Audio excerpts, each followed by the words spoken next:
오늘 이슈 완전 정복 김성훈 변호사와 함께합니다. 어서 오세요. 안녕하세요. 자, 1,000명 넘어섰는데요. 추미애 장관이 사과했고요. 네. 이게 어떤 법적인 책임을 물을 수 있는 상황인가요? 어떻습니까?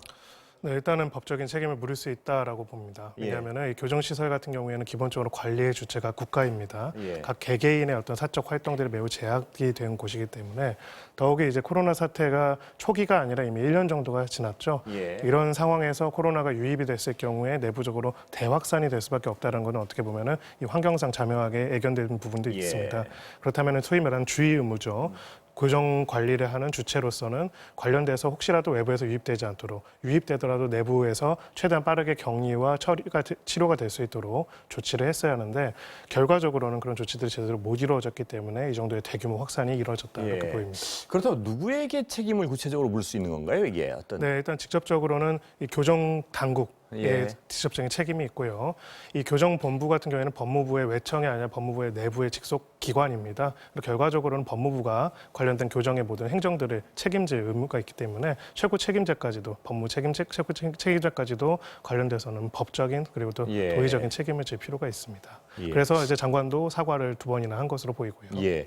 그렇다면 정세균 총리 한번 발언 들어보고 다시 가겠습니다. 네.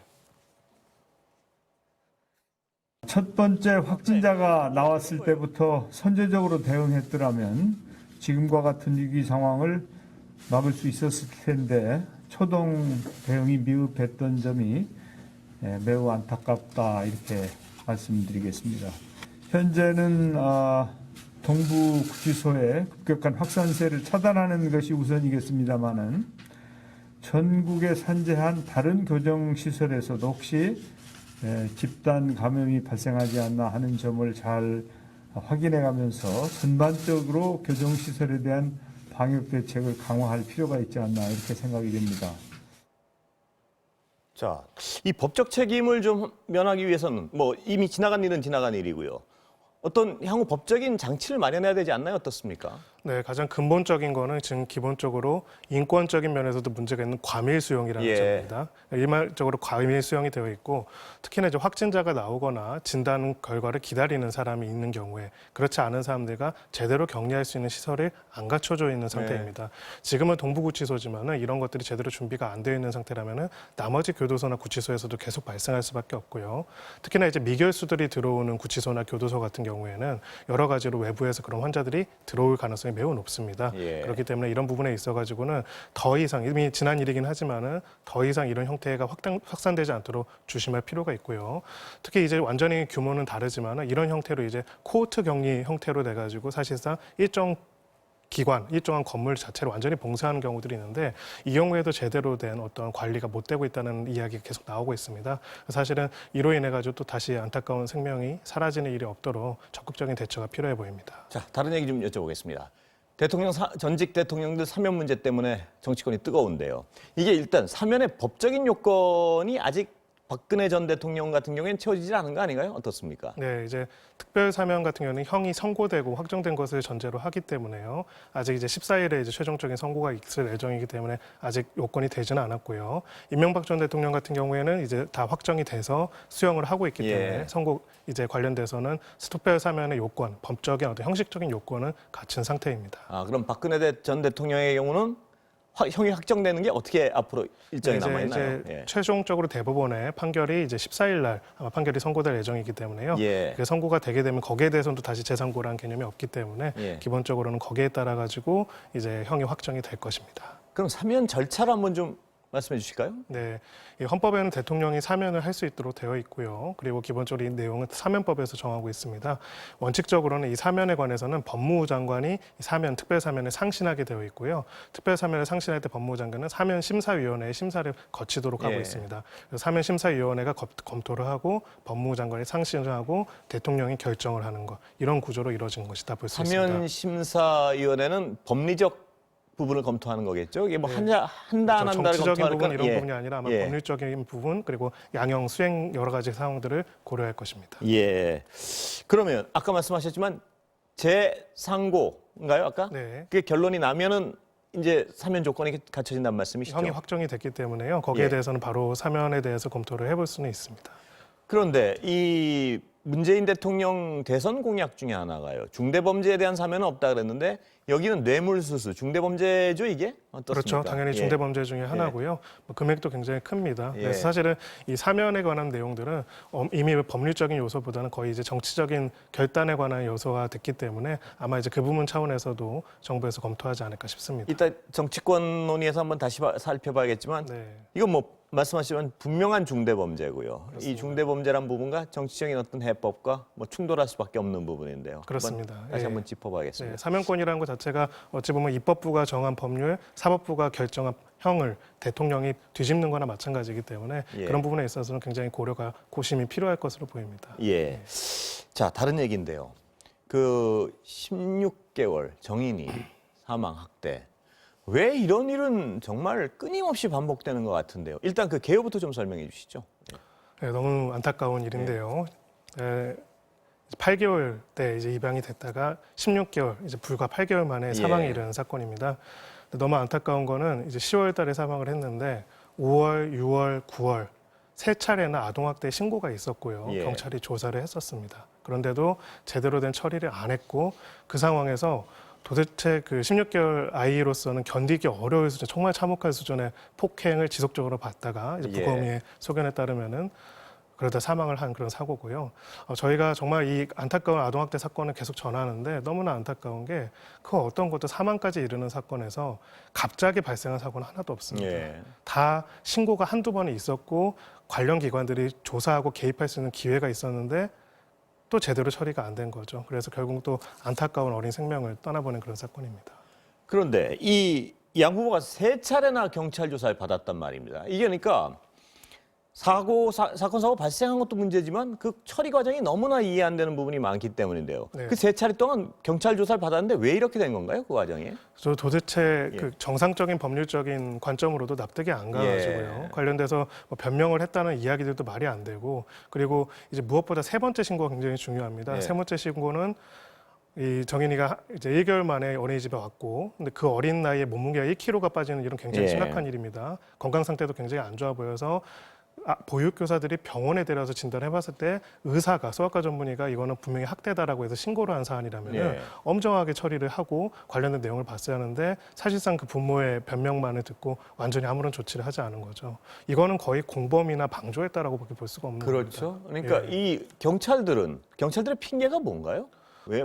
저희로서도 도저히 이게 법률적으로는 납득이 예. 안 되고요. 이제 소위 말해서 일반적으로 학대 위험 지수가 높은 가정들과 다르게 소위 말해서 정상적으로 외견상을 보이는 그런 가정이라는 점을 고려하지 않았나 싶기는 한데 적어도 저는 그건 절대 핑계가 될 수 없다는 생각이 들고요. 그러니까 말씀하신 그 네. 부분을 네. 고려했다고 쳐도 네. 예를 들어서 부모가 멀쩡한 사람처럼 보이고 오해를 할 수가 있어 쳐도 잘 이게 절대 이해할 수가 없는 부분 중에 하나 소아과 의사가 그렇습니다. 이건 학대라고 얘기했단 말입니다. 그렇습니다. 그리고 그럼 가장 많이 어린이를 돌보는 교사가 그렇게 얘기했고요. 맞습니다.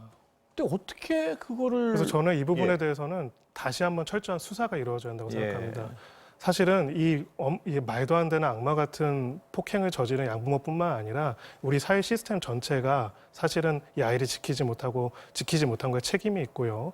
그 책임 중에서도 더 일선에서 만약에 그런 책임을 져야 사람이 있다면 여기에 대해서도 굉장히 엄정하게 수사와 처벌이 이루어질 필요가 있다고 생각하고요. 혹여라도 이 부분에 있어서 뭔가 부정한 다른 방법들이 개입된 부분이 있다면 이것 또한 발복 세우고 내야 한다고 생각을 합니다. 자, 늘 얘기하는데 법적인 장치는 마련돼 있는 거 아닙니까? 지금으로도 이런 어떤 아동학대를 막기 위한. 근데 네.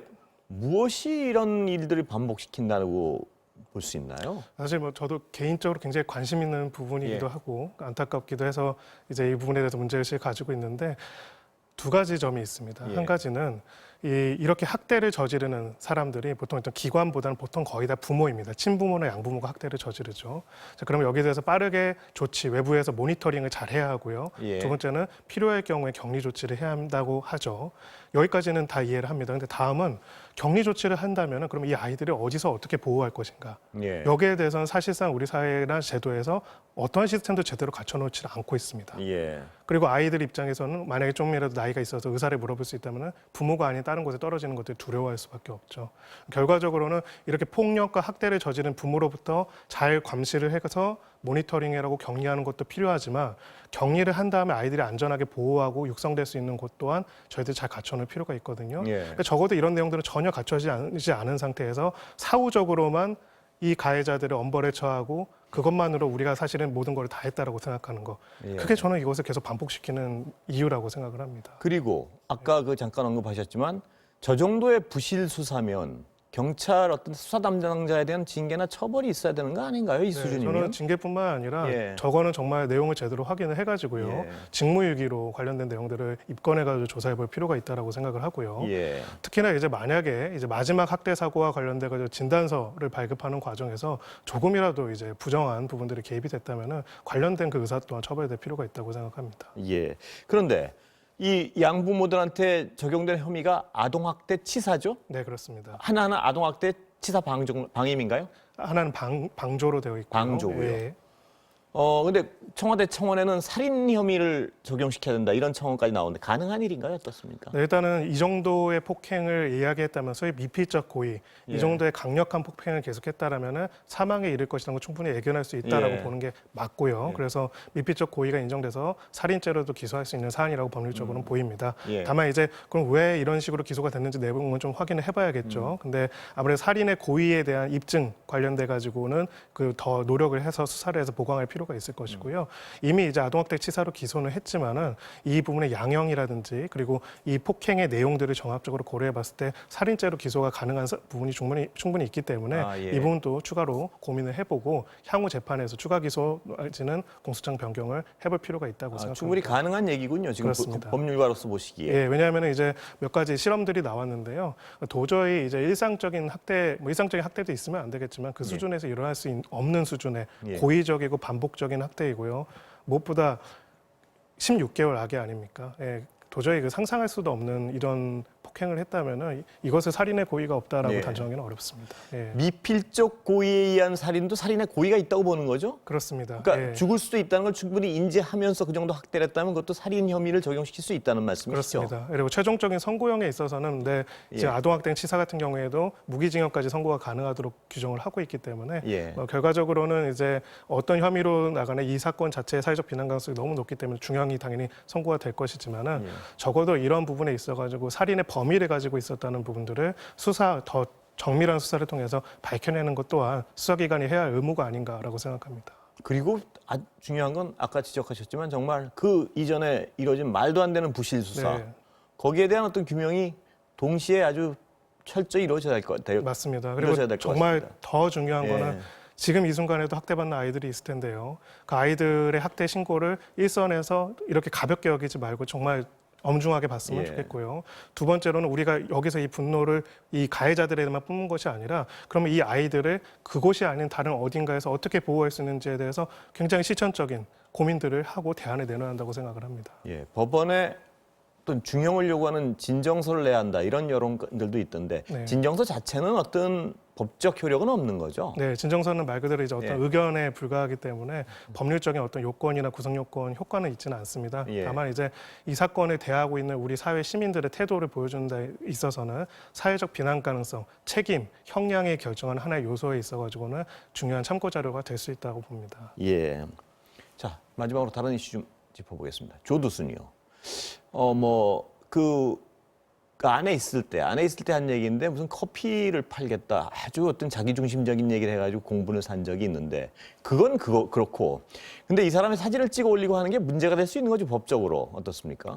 네, 원칙적으로는 뭐 이 사람이 저지른 말도 안 되는 네. 그 범죄, 참혹한 범죄와 그 형량이 정말 그보다 충분하지 못했다는 비난과는 별개로 기본적으로 이제 조두순이라는 개인, 그 범죄자 개인에 대해서 사진을 찍거나 일거수일투족을 계속 리포트하는 내용 자체는 원칙적으로는 또 그거는 형사적인 범죄 구성 요건이 될 수가 그 있습니다. 범죄가 어떻게 사실 형성이 적시로 되는 인한 명예훼손이 될 수가 있는 부분이 예. 있고요. 혹여라도 이제 엉뚱한 사람이 또 그렇게 할 경우에는 허위사실 적시로 인한 명예훼손이 될 수 있기 때문에 이제 이만큼 어떻게 보면 국민들이 느끼는 분노, 그 이 벌의 이 죄에 합당한 벌이 못 내려졌다라는 그런 안타까움이 이렇게 드러나는 부분도 있겠지만 예. 또 한편으로 이로 인해서 또 다른 어떤 여러 가지 어려움에 처할 수도 있는 부분이 있기 때문에 조심할 필요가 있고요. 역으로 말하자면은 그렇다면 조두선이 그렇게 저렇게 활보하고 다닌다라는 불안감에서 나오는 얘기 아니겠습니까? 예. 그러면 지금 우리가 조두선 출소할 때 원래 그런 것들이 없도록 다 이렇게 조치를 하겠다라고 했는데 그것이 그때 내용처럼 잘 지켜지고 있는가? 이것 또한 제대로 밝혀볼 필요는 있을 것 같습니다. 조두순 외출 시간은 지금 정해져 있고 네. 음주도 마음대로 맞습니다. 과하게 해서는 안 되고요. 네, 특별 제한 명령들이 있는 상황입니다. 예, 네. 그거 자체는 지금 지켜지고 있는 것 같은데요, 보니까. 네. 문제는 그 커피숍이나 이런 걸 한다고 할 경우에 그걸 막을 수 있는 방법은 없는 거 아니겠습니까? 현행법으로는 어떻습니까? 네, 원칙적으로는 지금 특별하게 주변에 아동 청소년들이 있는 뭐 학교나 그런 기관들이 있지 않는 이상은 법률적으로는 제한할 수는 없는 상황이고요. 예. 예, 그런 점에서 이제 뭐 어떻게 보면은 그 수용 생활에 걸맞는 사실은 그렇게 할 수 있도록 제약을 가한다는 것도 있겠지만은 더 중요한 거는 시민적 불안들을 어떻게 해소할 수 있는지를 특히나 이제 공표했던 지자체에서 공표했던 내용을 얼마나 준수하고 있는지를 제대로 확인해 볼 필요가 있을 것 같습니다. 예. 그렇다면 이 명예훼손 아까 그 분노는 이해하겠는데 유튜브나 이런 거 하는 분들이 약간은 제가 보기엔 장사 속도 있는 것 같고요. 그 얼굴 내보내고 하는 건 걸리는 거죠, 법에? 그거는? 네, 그럴 수가 있고요. 또 예. 사실은 오히려 이제 엄한 피해를 본다고 하죠. 예. 이제 주변의 지역 상인들이라든지 주민들이 또 굉장히 고통스럽고 그렇습니다. 피해를 예. 보는 부분도 있기 때문에 여러 가지 점들 국민들의 분노는 저희들도 충분히 이해하지만은 오히려 이제 그 주변에 더 큰 고통을 겪고 있는 이웃들이 더 큰 고통을 겪지 않도록 배려하는 것 또한 좀 필요할 것 예. 같습니다. 마지막으로 카카오톡에서도 범죄자 신상 정보 볼 수 있다고요. 그건 어떻게 변한 겁니까? 네, 예. 이제 과거에 이제 범죄자 신상 정보에 관해서 미성년 자녀를 둔 부모들한테 통지하는 우편 통지하거나 이런 절차들이 있었는데요. 여기서 카카오톡 같은 이제 모바일 이제 서비스를 통해 가지고도 계속 볼 수 있도록 한다. 이렇게 내용이 변경돼서 시행되게 됐습니다. 예. 오늘은 여기까지 듣겠습니다. 감사합니다. 감사합니다.